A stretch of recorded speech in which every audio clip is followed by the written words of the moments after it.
Electrolytic cell चल रहा था हमारा। इलेक्ट्रोलिटिक सेल में हमने फैराडेस लॉ देख लिया था और एक मोल्टन NaCl का इलेक्ट्रोलिसिस देखा था। मोल्टन NaCl के इलेक्ट्रोलिसिस में सॉल्यूशन में मात्र 2 आयन था, एक था Na+, दूसरा था Cl-।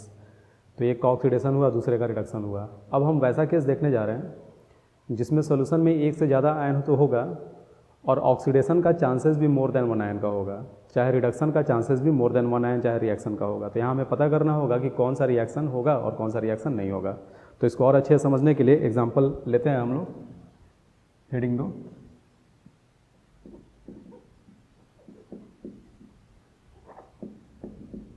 Electrolysis of concentrated HCl solution.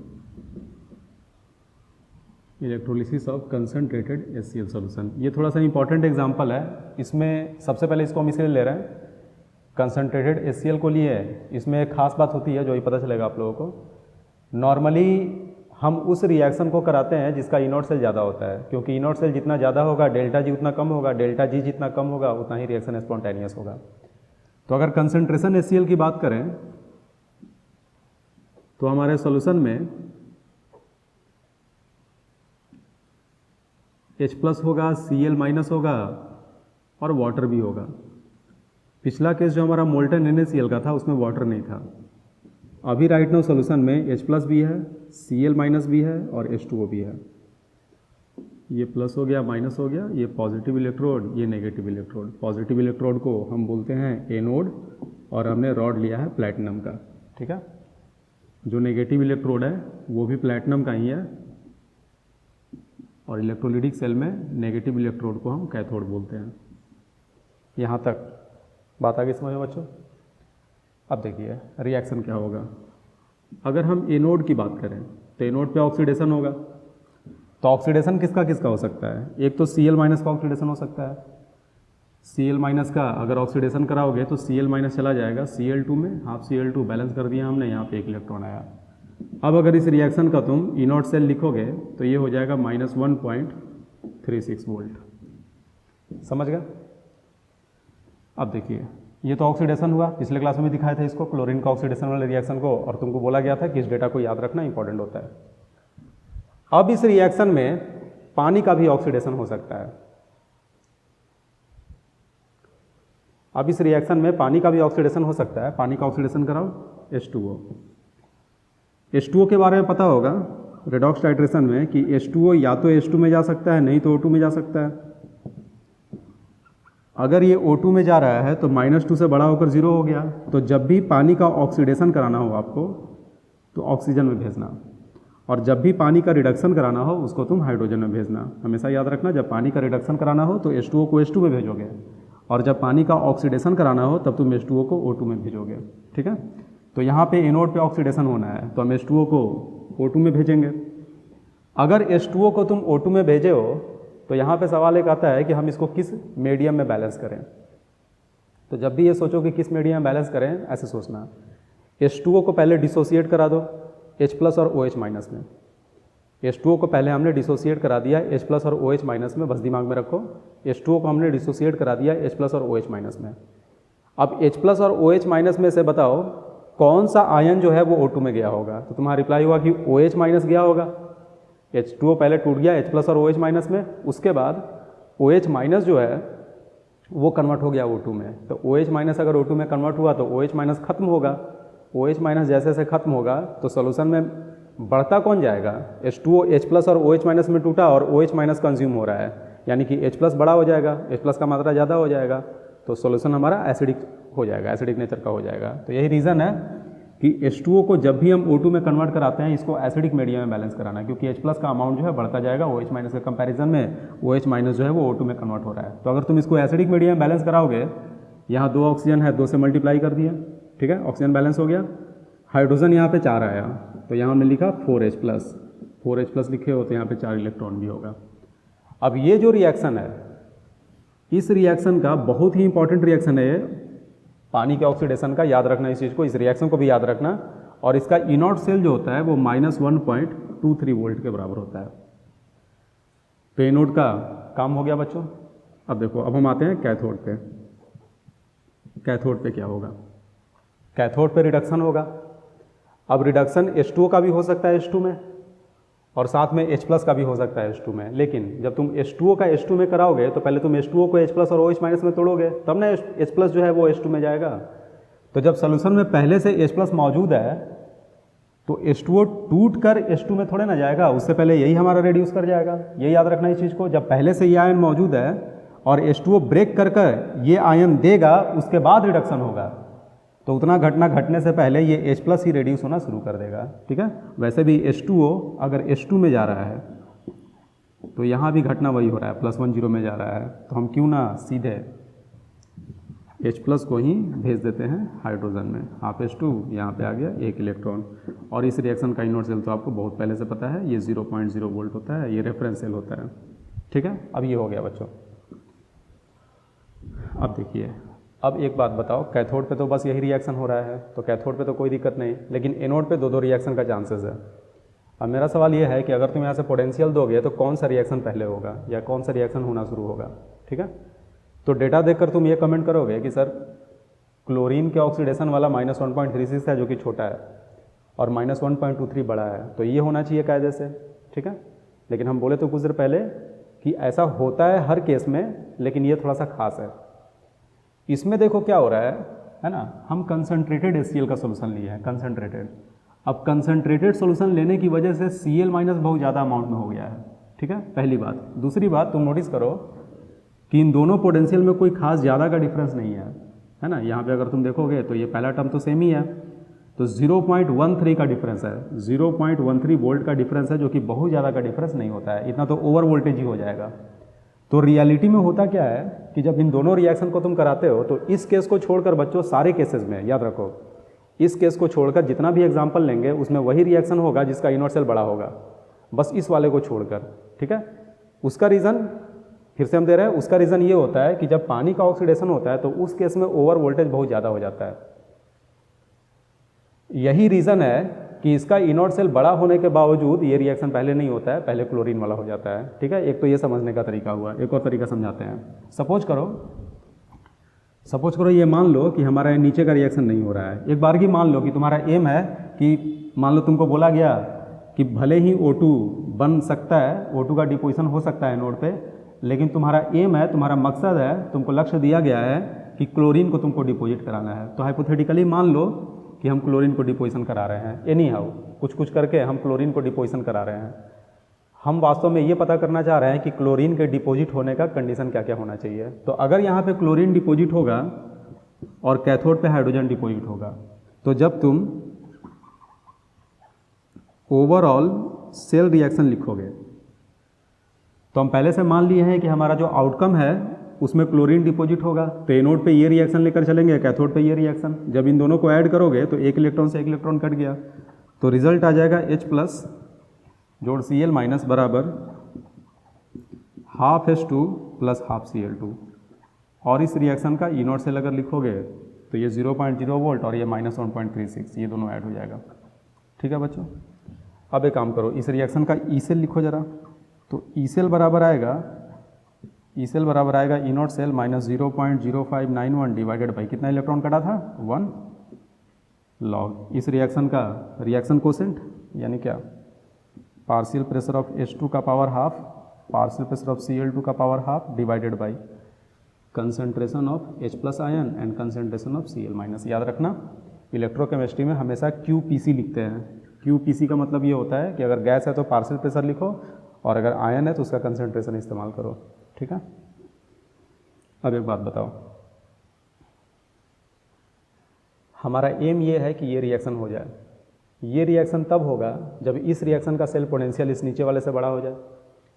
ऊपर वाले रिएक्शन का सेल पोटेंशियल नीचे वाले रिएक्शन से बड़ा तब होगा जब इस वाले इक्वेशन में ये जो ई सेल निकल कर आ रहा है, ये ई सेल का वैल्यू बड़ा हो जाए।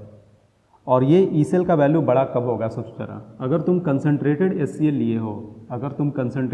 लिए हो, तो H+ और Cl- ज़्यादा अमाउंट में है, यानी ये डिनोमिनेटर बड़ा हो गया। अगर ये डिनोमिनेटर बड़ा हो गया तो ये एक्सप्रेशन छोटा हो जाएगा। अगर ये एक्सप्रेशन छोटा होगा तो आगे माइनस साइन लगा हुआ है, तो ये पूरा एक्सप्रेशन बड़ा हो जाएगा। अगर ये पूरा एक्सप्रेशन बड़ा होगा तो ये पूरा एक्सप्रेशन बड़ा हो जाएगा, यानी ई सेल बड़ा हो जाएगा। और ई सेल कहने का मतलब जैसे जैसे तुम कंसनट्रेट करते हो सोल्यूशन को, तो H+ और Cl- बढ़ना शुरू हुआ और इसके बढ़ने से ई सेल भी बढ़ रहा है, ऐसा हमने प्रूव करा। तो तुम कंसंट्रेशन जैसे इन दोनों का बढ़ाओगे और थोड़ा बढ़ाओगे, तो एक समय आएगा जब ई सेल बड़ा होते होते होते होते -1.23 से बड़ा हो जाएगा, और जैसे ये -1.23 से बड़ा हो जाएगा, अब ये सेकंड रिएक्शन नहीं होकर ऊपर का रिएक्शन होना शुरू हो जाएगा। बात आई समझ में? ठीक है।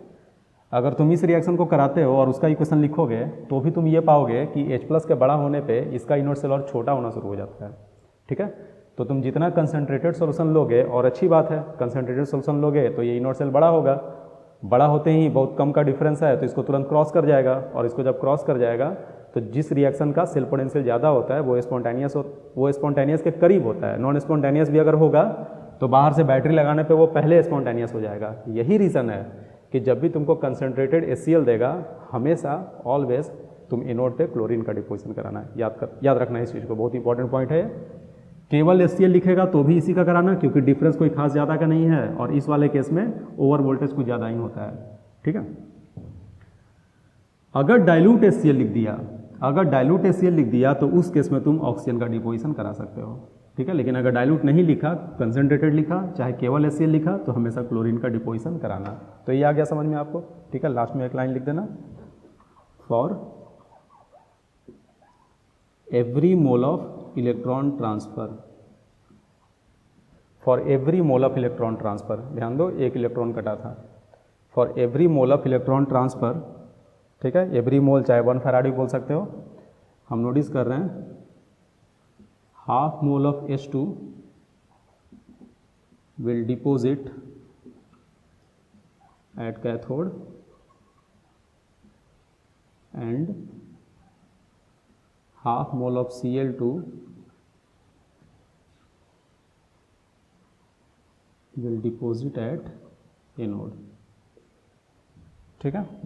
हाफ मोल H2 जो है वो कैथोड पे डिपोजिट होगा और हाफ मोल Cl2 जो है वो एनोड पे डिपोजिट होगा। इसको नोट करो। इसके बाद कुछ पॉइंट इससे रिलेटेड लिखवाए थे। ठीक है बच्चों, नोट कर लिए इतना। अब देखो इसको समझ लो, इसको भी नोट कर लो। In electrolysis of concentrated HCl, chlorine deposit at anode rather than oxygen. ये क्लोरीन लिखा हुआ है। एनोड पे क्लोरीन का डिपोजिशन होता है ऑक्सीजन के बजाय, ये तो ऑलरेडी समझा दिया आपको। This is because oxidation of H2O producing O2 has high value of activation energy. H2O से जो O2 बनता है उस रिएक्शन का एक्टिवेशन एनर्जी बहुत हाई होता है। एक्टिवेशन एनर्जी का मतलब ये हुआ कि हमारा रिएक्टेंट जो है वो ट्रांजिशन स्टेट में जाने के लिए बहुत ज़्यादा एनर्जी रिक्वायर करेगा, और अगर ज़्यादा एनर्जी उसको चाहिए तो हमको यहाँ पे जो सेल लगाना होगा वो भी हाई वोल्टेज का लगाना होगा। Because of this deposition of O2 require higher value of cell EMF to overcome this kinetic factor. जो काइनेटिक बैरियर होता है, चाहे काइनेटिक फैक्टर होता है, काइनेटिक फैक्टर किसको बोलते हैं? एक्टिवेशन एनर्जी जो रिक्वायर होता है रिएक्शन को कंप्लीट कराने के लिए, उसे हम काइनेटिक फैक्टर चाहे काइनेटिक बैरियर बोलते हैं। तो हो सकता है कि ऑब्जेक्टिव में पूछ दे कि क्या रीज़न है कि क्लोरीन का सेल EMF कम था उसके बावजूद क्लोरीन का डिपोजिशन हो गया, जबकि कम वाले का नहीं होता है, ज़्यादा वाले का होता है ना। तो हमारा आंसर ये होगा कि because of high value of activation energy in case of oxygen. चाहे यूँ बोल सकते हो कि ऑक्सीजन के डिपोजिशन में अगर एक्टिवेशन एनर्जी का वैल्यू ज़्यादा है तो क्लोरीन के डिपोजिशन में एक्टिवेशन एनर्जी जो होगा वो कम होगा। ठीक है। तो ये काइनेटिक फैक्टर होता है रीज़न, और दूसरा रीज़न होता है कंसनट्रेटेड HCl सोल्यूशन, जो कि ऑलरेडी हम प्रूव कर चुके हैं कि कंसनट्रेटेड अगर रहेगा तो ECl का वैल्यू बढ़ेगा, और ECl जितना ज़्यादा होगा रिएक्शन का होना उतना ही आसान हो जाएगा। ठीक है। Because of this deposition of O2 require higher value of cell EMF to overcome this kinetic factor के जगह पर लिख देना काइनेटिक बैरियर, है ना, this kinetic barrier. Hence over voltage is higher. किसके केस में? ऑक्सीजन के केस में। Because of higher over voltage, अगर ओवर वोल्टेज हाई हो गया तो डिपोजिशन ऑफ क्लोरीन जो है वो बिकम्स ईजियर, है ना, क्लोरीन का डिपोजिशन आसान हो जाता है। Because of higher over voltage in case of O2 के केस में, O2 के केस में ओवर वोल्टेज का वैल्यू हाई है, इस वजह से क्लोरीन का डिपोजिशन जो है वो आसान हो जाता है, क्योंकि क्लोरीन के केस में एक्टिवेशन एनर्जी हाई नहीं है। ठीक है। Then deposition of oxygen in case of concentrated HCl solution. समझ में आ गया है सारा? नोट कर लो इसको, याद रखना। जब भी कंसनट्रेटेड HCl दे देगा, चाहे कंसनट्रेटेड Cl- कहीं भी दे देगा, तो वहाँ पे O2 का सेल पोटेंशियल ज़्यादा होने के बावजूद, क्योंकि बहुत ज़्यादा से वो ज़्यादा नहीं था, थोड़ा सा ही ज़्यादा था, तो उसको ओवरकम करना बहुत ही आसान है। तो ऑक्सीजन के डिपॉजिट होने के बजाय क्लोरीन का डिपोजिशन हो जाएगा। नोट करो इसको। अगला एग्जाम्पल देखते हैं।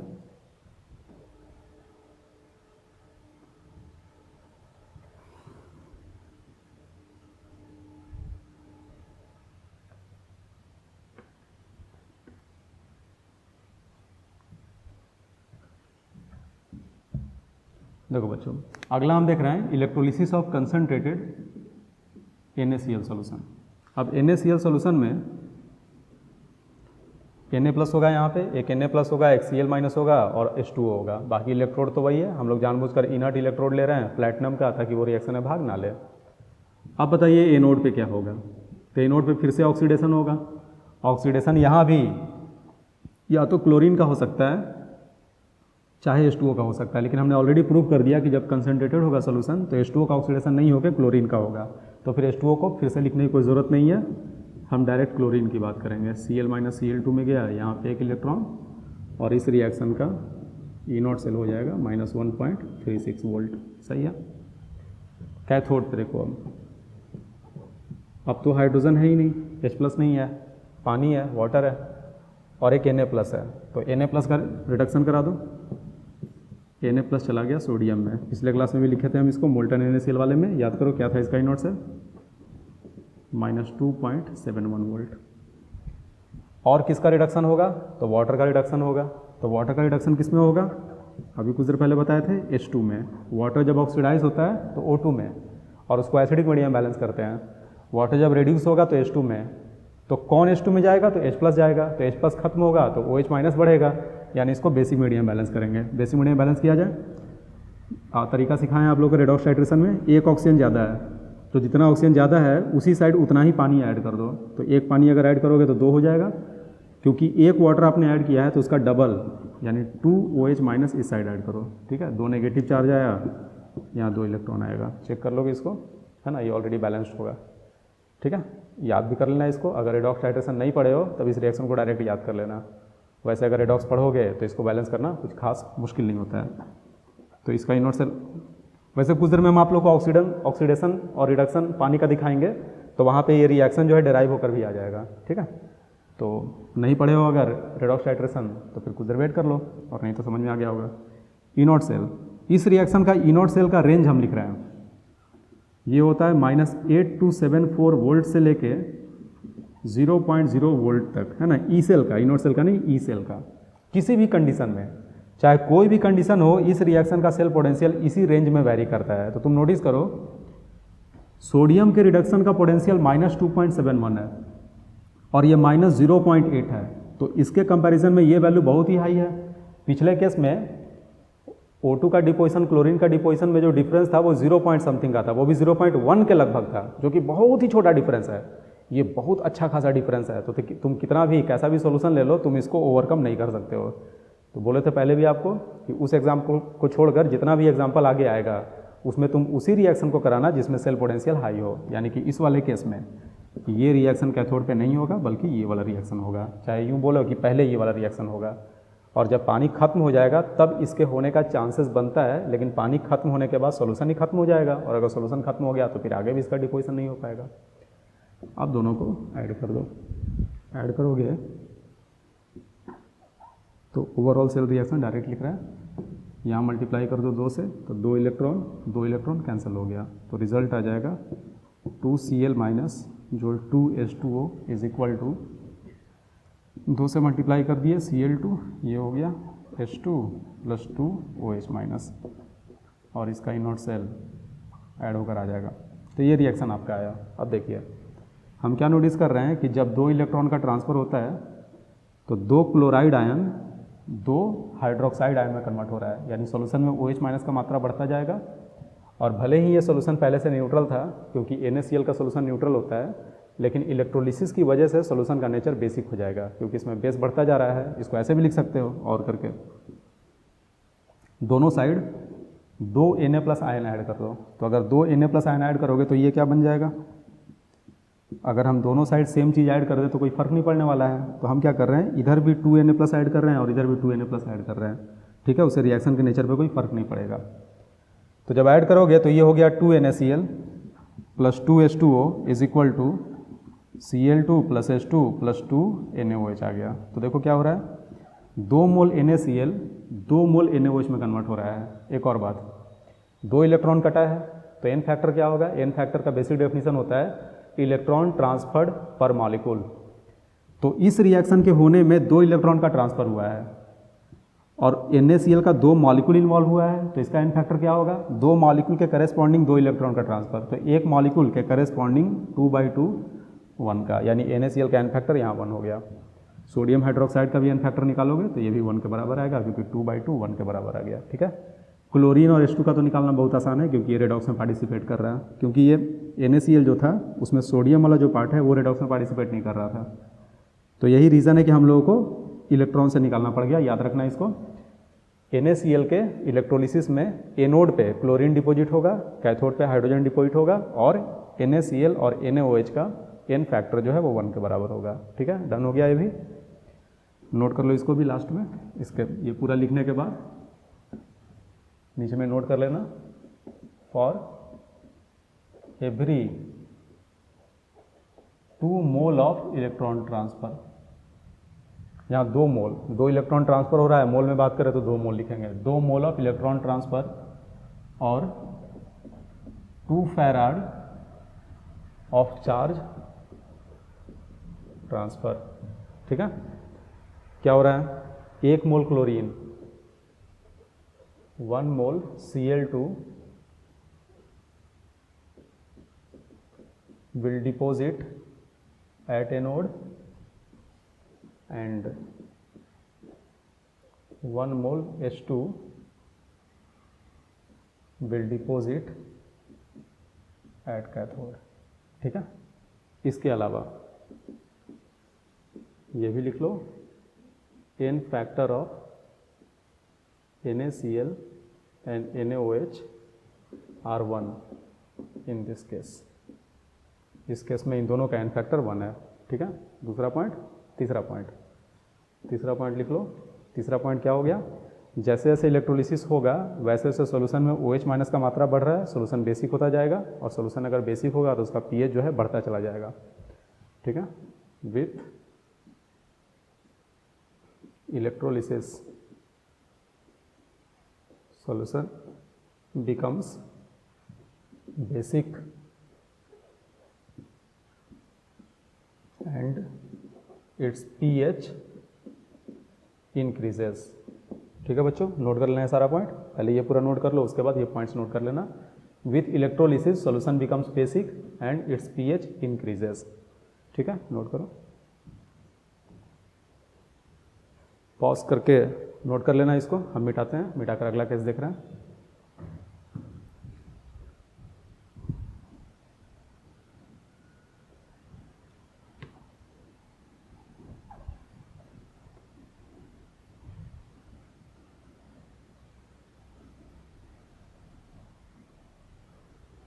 अब देखिए, जितना एग्जाम्पल करा रहे हैं सारा इंपॉर्टेंट है, याद रखना।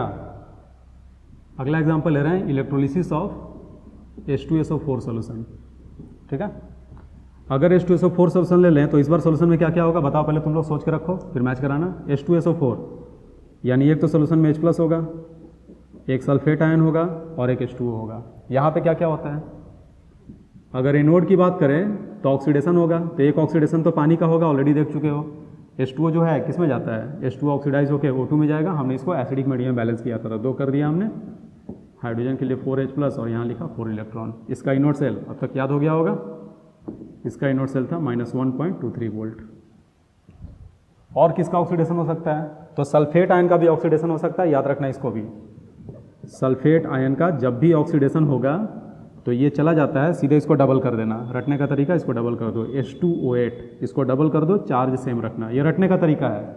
रियलिटी में ये इसमें जाता है। ठीक है, SO4 जो है H2O8 2- में चला गया, बैलेंस कर दो। और इसमें सल्फर का ऑक्सीडेशन नहीं हो रहा है, इसमें ऑक्सीजन का हो रहा है। ऑक्सीजन यहाँ -2 में है और इसमें एक पैरोक्साइड लिंकेज होता है जहाँ पे इसका ऑक्सीडेशन नंबर -1 हो जाएगा। ठीक है, तो ये ऑक्सीडेशन हुआ, यहाँ पे 4 इलेक्ट्रॉन, यहाँ पे 2 इलेक्ट्रॉन, बैलेंस करने के लिए 2 इलेक्ट्रॉन लिखे हैं, और इसका इनोड सेल हो जाएगा -1.96 volt.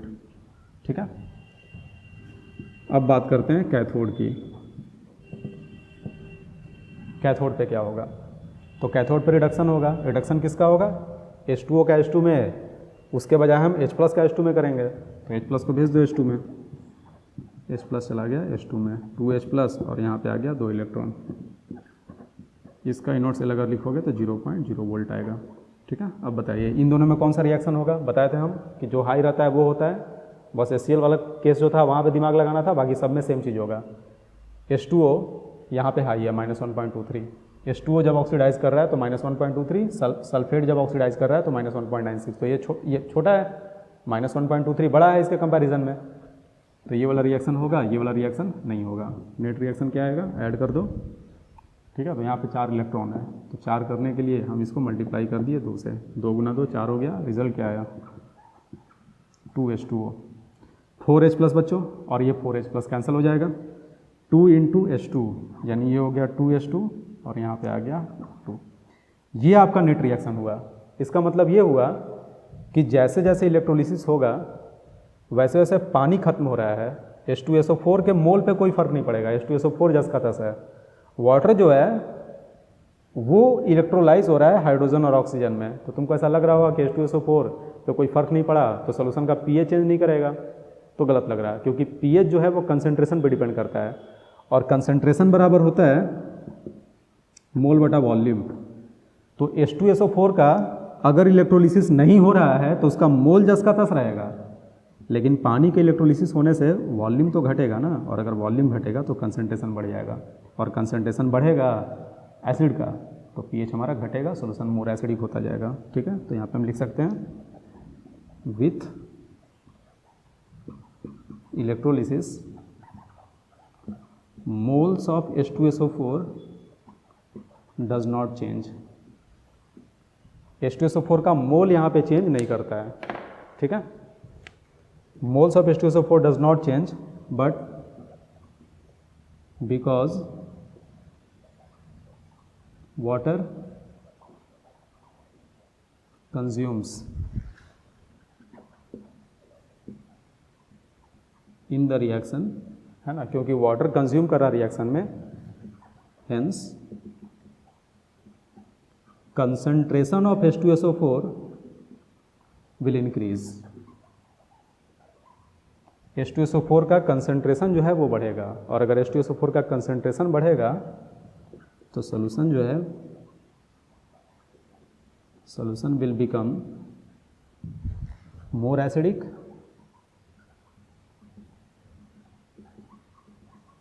It's pH will decrease.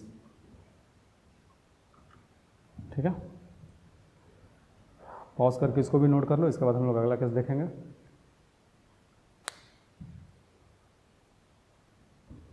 ठीक है, मिटाते हैं।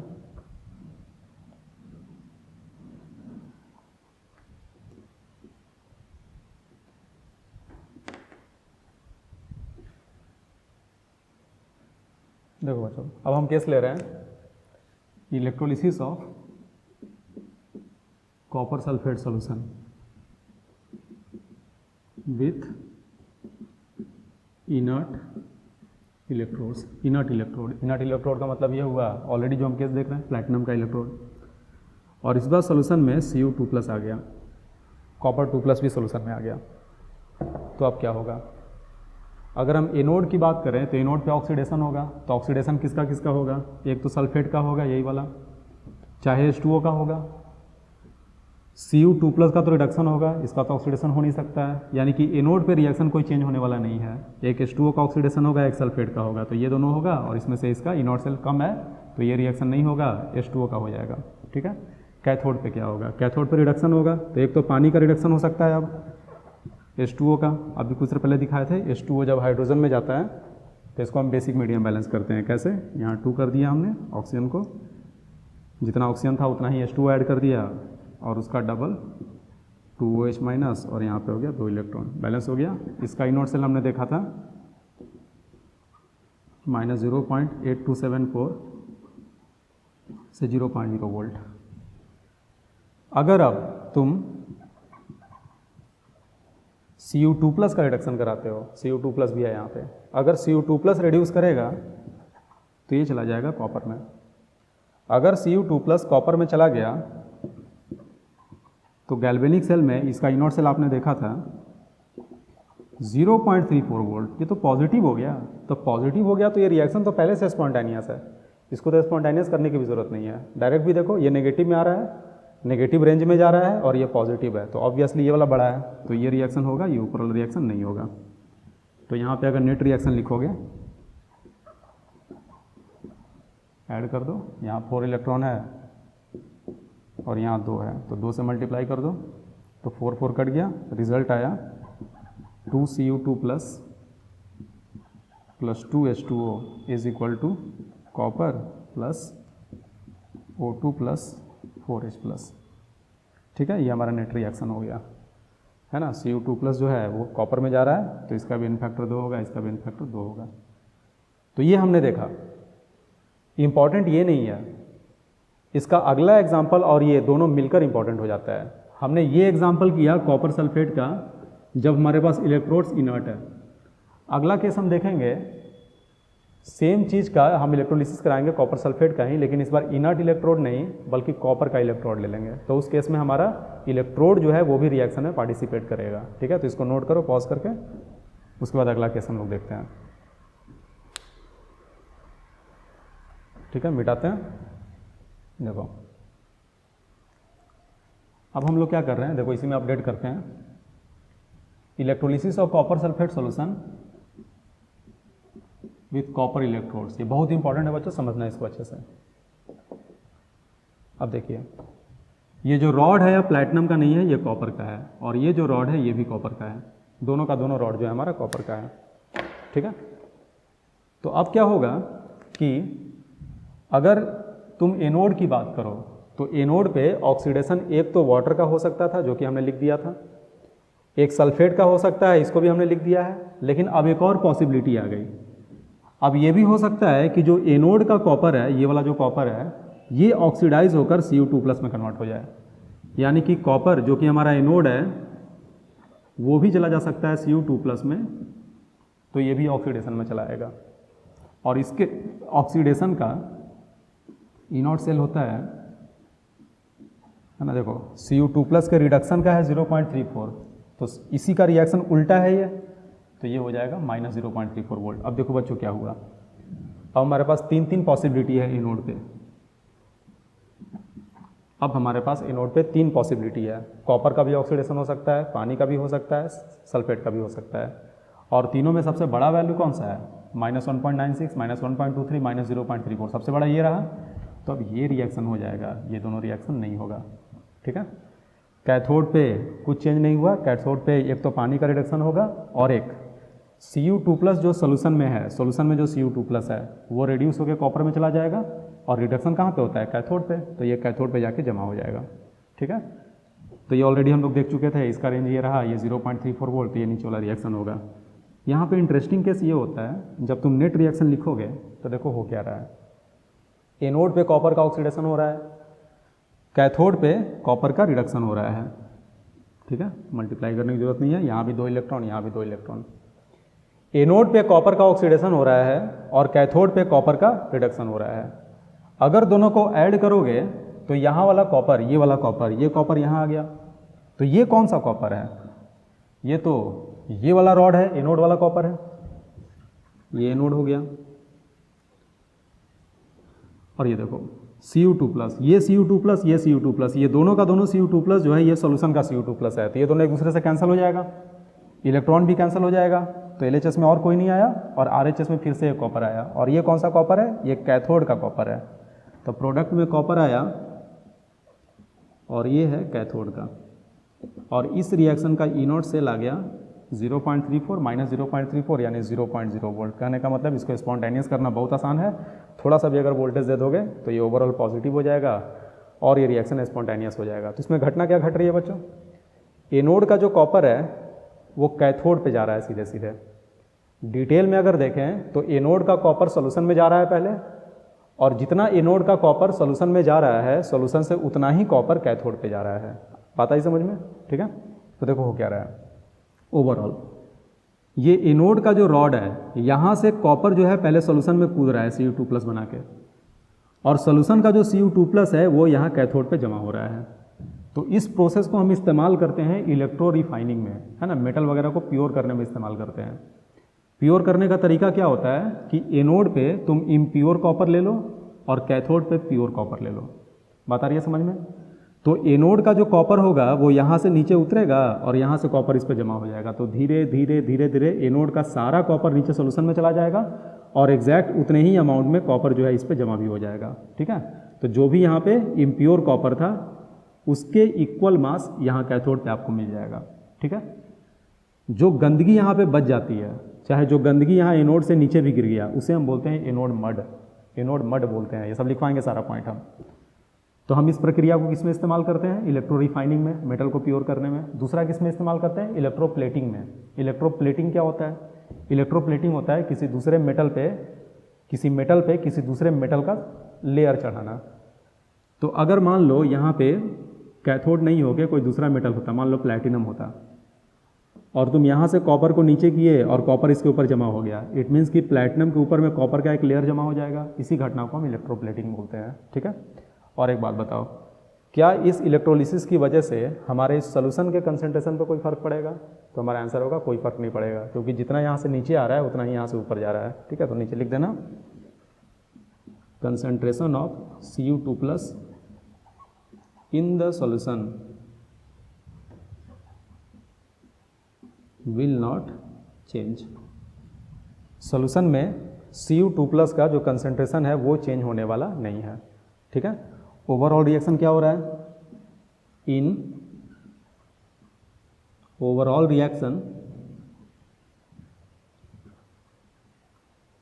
कॉपर फ्रॉम एनोड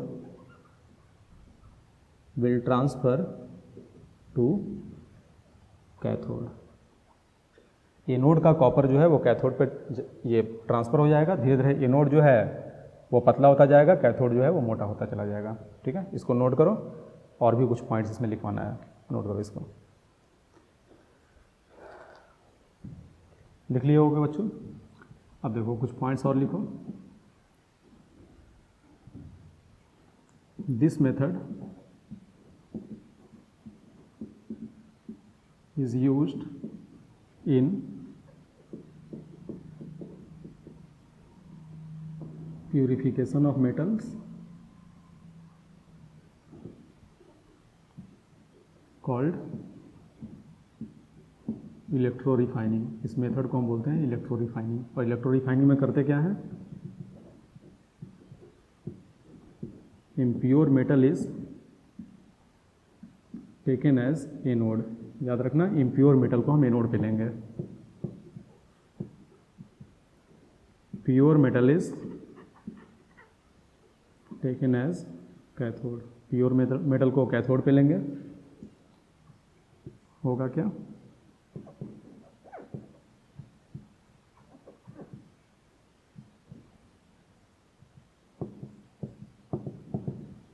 मान लो ये मेटल है, तो ये हो गया इम्प्योर मेटल, ये हो गया प्योर मेटल, और नीचे में मेटल का सॉल्यूशन है, मान लो Mn+ है।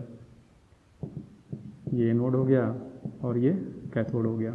ठीक है, एनोड जो है वो बड़े साइज़ का होगा शुरू से ही, और समय के साथ पतला होता जाएगा, और मेटल जो है यहाँ से पहले नीचे जाएगा और फिर सॉल्यूशन से जो मेटल है वो इस पे जमा होता चला जाएगा। ठीक है, impurities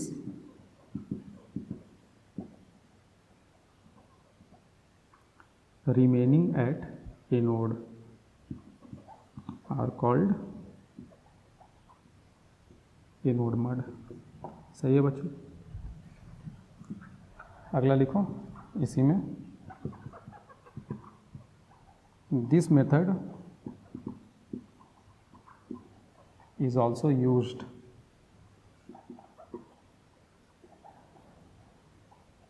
in electroplating of one metal on another। Electroplating. ठीक है, तो अगर मान लो तुमको एक मेटल को दूसरे मेटल पे, है ना, उसका लेयर चढ़ाना है, एक मेटल का लेयर दूसरे लेयर पे चढ़ाना है, तो जिस मेटल का लेयर चढ़ाना है उसको एनोड पे लोगे, और जिस मेटल पे लेयर चढ़ाना है उसको तुम कैथोड पे लोगे। ठीक है, नोट कर लो इसको भी।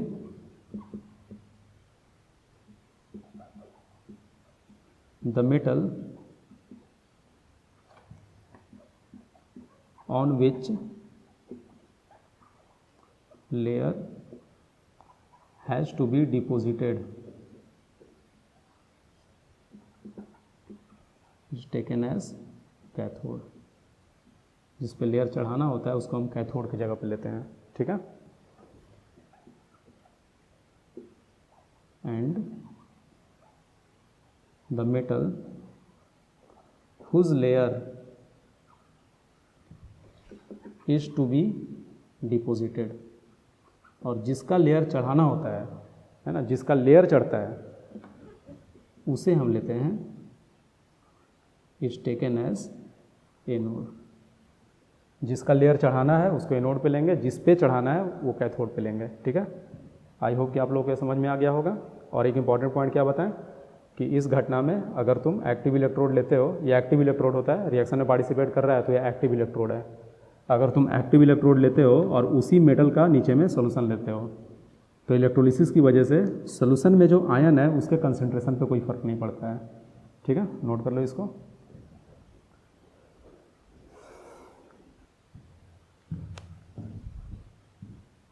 देखो बच्चों, ये तो सवाल देखते हैं।